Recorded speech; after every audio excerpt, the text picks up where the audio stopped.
welcome back to the Inspiration Station where stories spark action.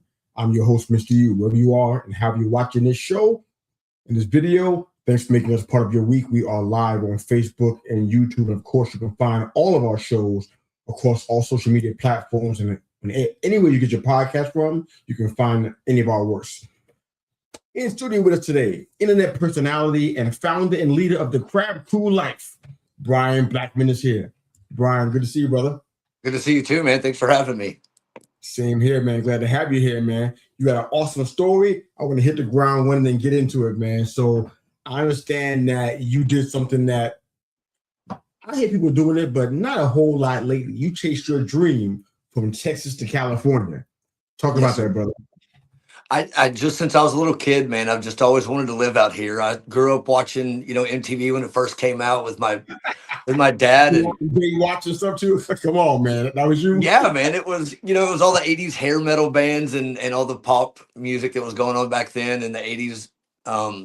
And I just saw all these people running the streets of Sunset Boulevard. And I was like, man, that's where I got to go.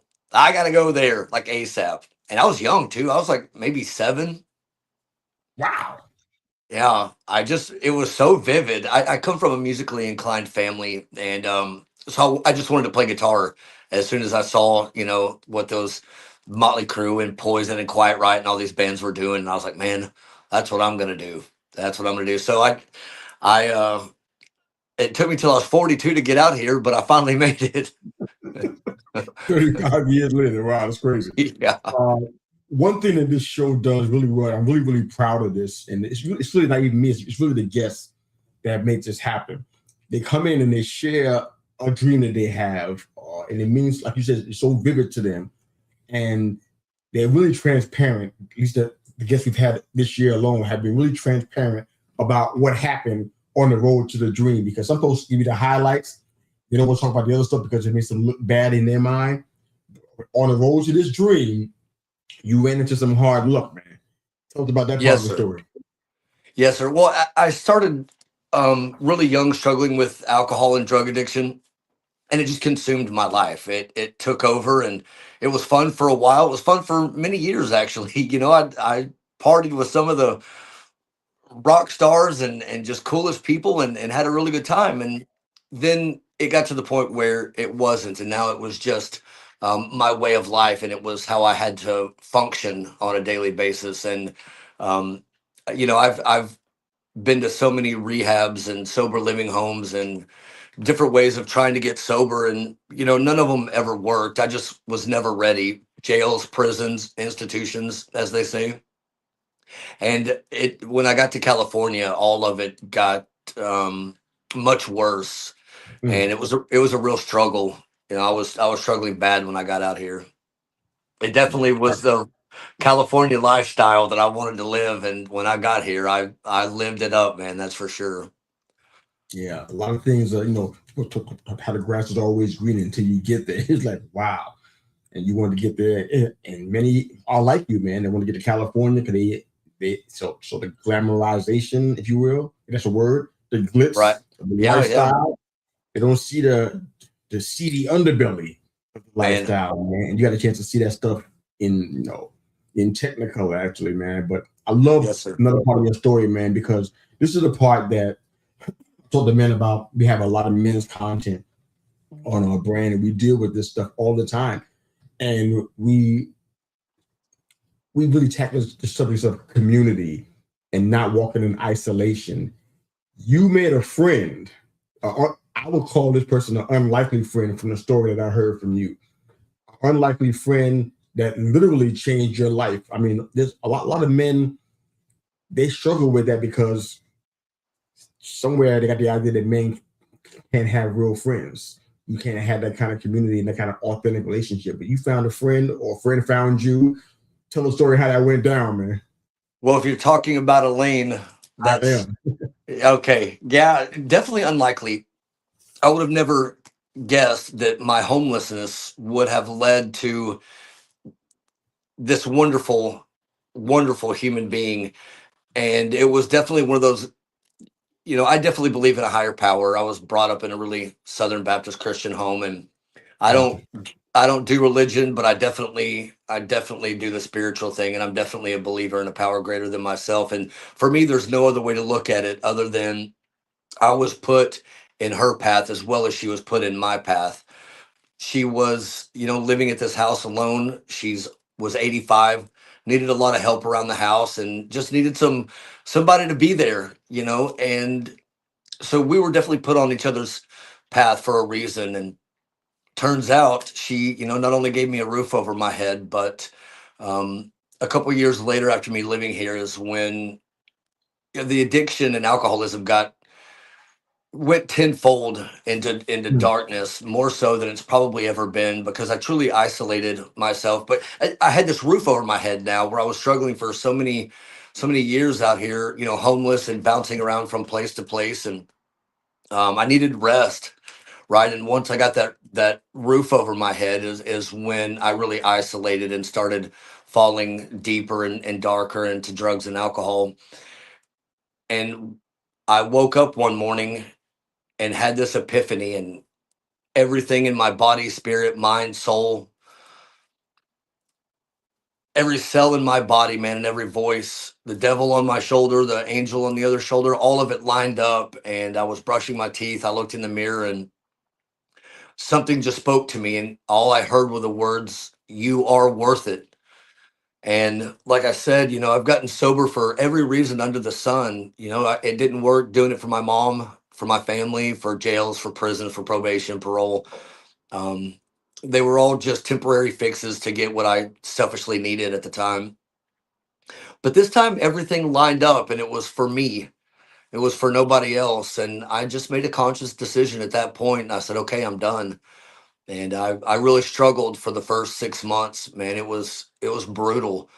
I don't recommend anybody, doing it on their own. I just knew what my body could take, and I knew the path that I was headed down. And if I wanted to do it, I could do it. And like I said, every aspect, every cell in my body knew that it was time to make a change. I started getting fearful of, I'm almost 50 years old, and I've done this lifestyle my entire life. So I wanted to see what the other side, if I'm granted another 30, 40 years, what that could look like. And there were no plans, there was no dream at that point. It was just, I wanted to feel better and see what life could bring. And so I did, man. I locked myself in my room for 30 days. And about halfway through that, I went downstairs and I told Elaine what I was going through. And she was super supportive and told me that she loved me, cared about me. I was here for a reason, and to go back upstairs. And if I needed her, I knew where she was at. And I that love kind of that, just man. changed everything for me. Love that, man. What would you say is the biggest misconception about the streets of California? Because I mean, you got a chance to not only have the dream that many people have, but you got a chance to see the other side of it that a lot of people don't get to see. They live their whole life. So, I wish I have a regret about never getting there. Tell them what it's like because you have been there. It's a difficult place, man. Being from Texas, I'm so used to, for instance, walking into a convenience store, a grocery store, and somebody holding a door open for you, or saying hello or how are you, and the cash register person even says, "Hey, buddy, how are you?" Just those type manners. And you get out here, man, and nobody says a word to you. It's kind of like, dude, they're afraid that, even starting up a conversation with somebody, because I'm super friendly and I don't really know many strangers. And I'd be like, "Hey, man, how are you?" People just look at you like you were going to ask them, like, "Do you give me money or you want something?" And it's kind of cold. And I don't Yeah. mean, weather wise. I mean, it's harsh, and the homelessness is out of control. You can literally be in LA and be on one street and the most gorgeous homes, yards, just lavish lifestyle, and then two streets over, there's people using the bathroom on the streets. They're smoking drugs right in front of you. Mm. It could be a very cruel and dark, harsh place to live. And then the price to live out here is super expensive too. So if you're not hustling or don't have a good job, it's hard to survive out here. It truly is. Yeah, I can believe that, man. Thanks for sharing that. So that's really powerful stuff. Uh, I had it was I would call it an addiction issue, but it was a little bit different and maybe not as severe as some of the things that you were talking about. Can you kind of give folks that have been or are perhaps right now challenged with that, with being sober? What's the hardest part of kind of staying not just mentally and emotionally strong, but kind of staying solid and staying, on the right path for yourself? What's the hardest part of that? For me, it was letting everybody go. The friends, the people, the places, the things. Becoming comfortable being alone.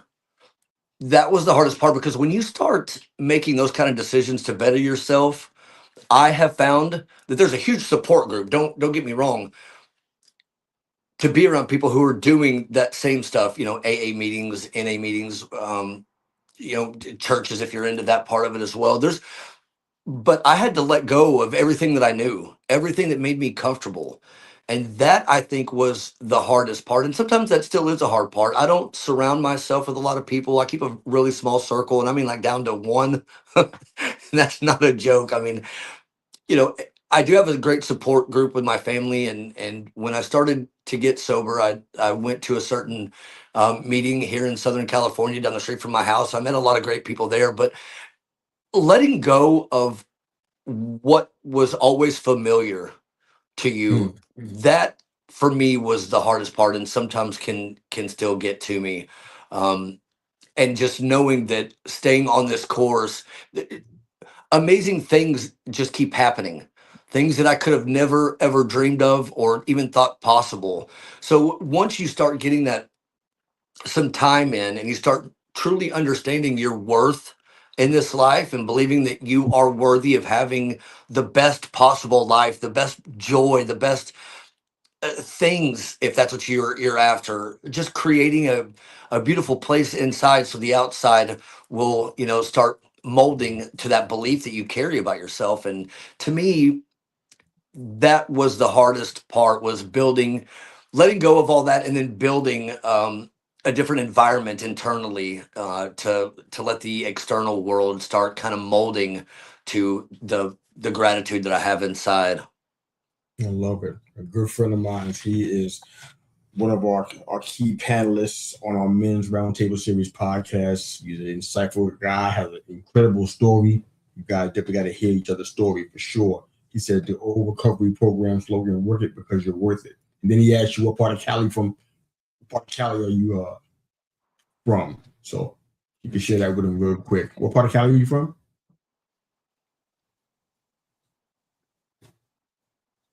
Can you hear me, Brian? Oh, are you talking to me? Yeah, that's you. What part of Oh, California are you from? I'm so sorry. I thought you're. Where's that My from? bad. I live in Orange County in Huntington Beach, Okay.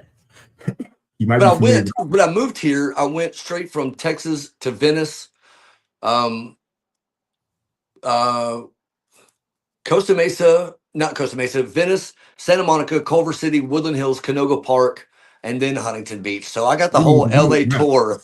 Yeah, you moved around. You moved around for Yeah. sure. Okay. Okay.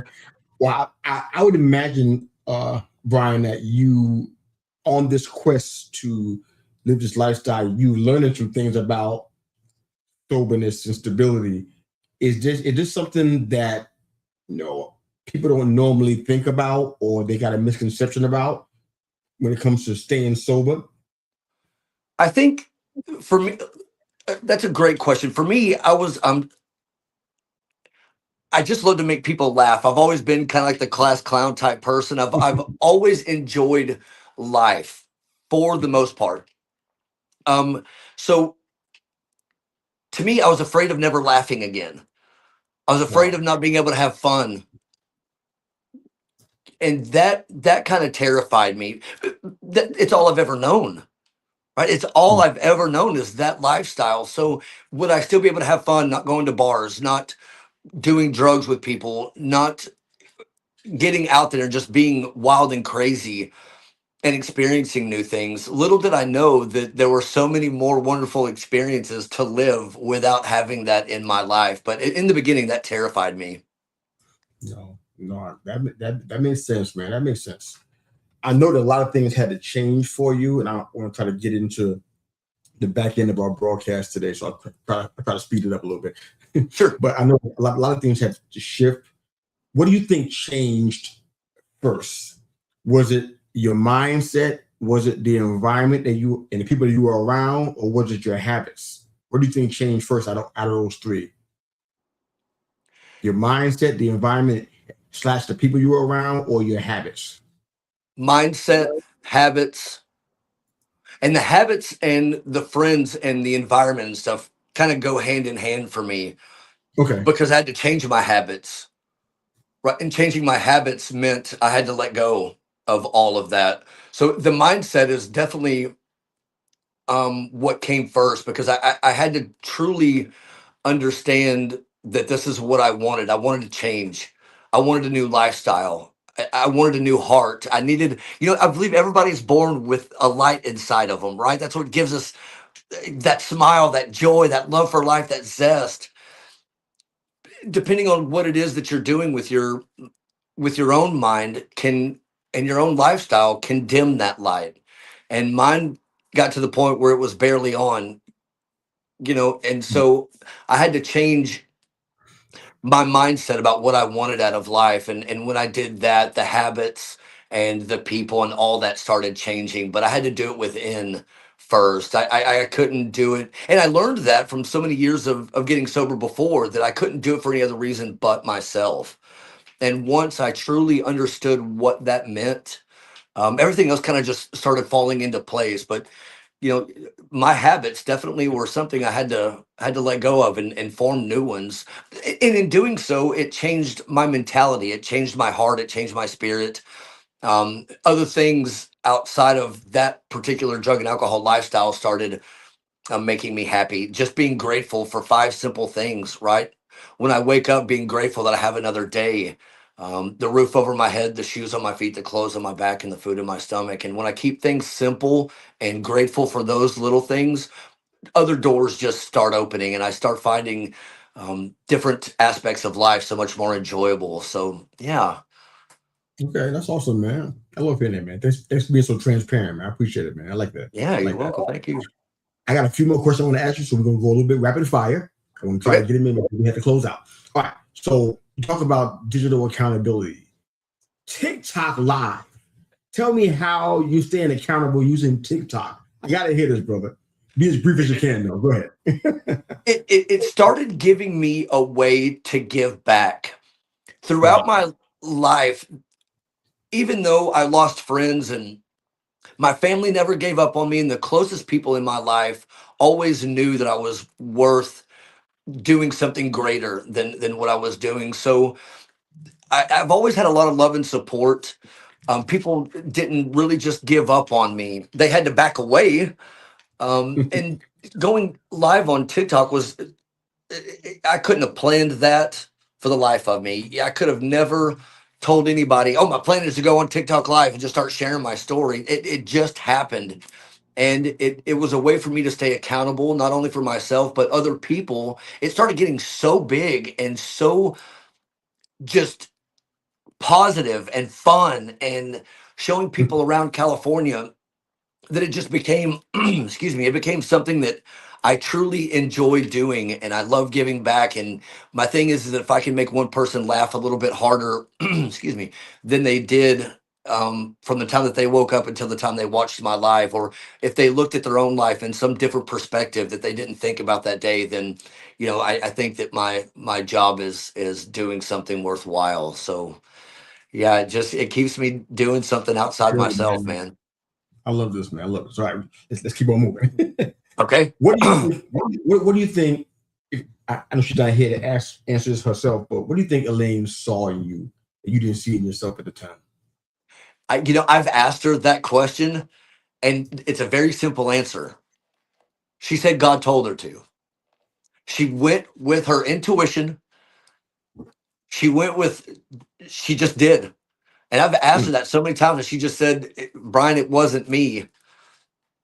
She just went with what she was being spoken to and what she was being told. And I equate that to, her believing that it was God telling her that, this is what needs to happen. I love it, man. Yeah, man, it's Internet pretty wild. personality and founder and leader of the Crab Crew Life. Last question for you, brother. To let Yes, folks know where they can find you and your work, brother.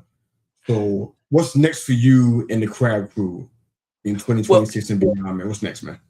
what I've started doing is I've started building the Crab Crew Transformation Experience, and it's a 6 weeks course on how I've changed my life and how I continue to rise above the hell that I've lived in, and how to stay positive on a daily basis. It's a 6 weeks course that I've spent the last 6 months building, and I just want to help people, man. I just want to help people get out of that negative space, that depression that they may be in, the overcoming the drugs and alcohol, whatever it may be that is keeping you from being the best version of yourself. My burning desire is to I just want to help people transform their mindset and their heart and their spirit, so they can, we never know when that last breath is going to be taken. And if I can help you in any way, wake up and be grateful for the simple things in life, and look at yourself and truly believe that you're worth having the best experience on the time that you're given here, then that just really makes me happy, and that's what I want to continue to do. So yeah, man.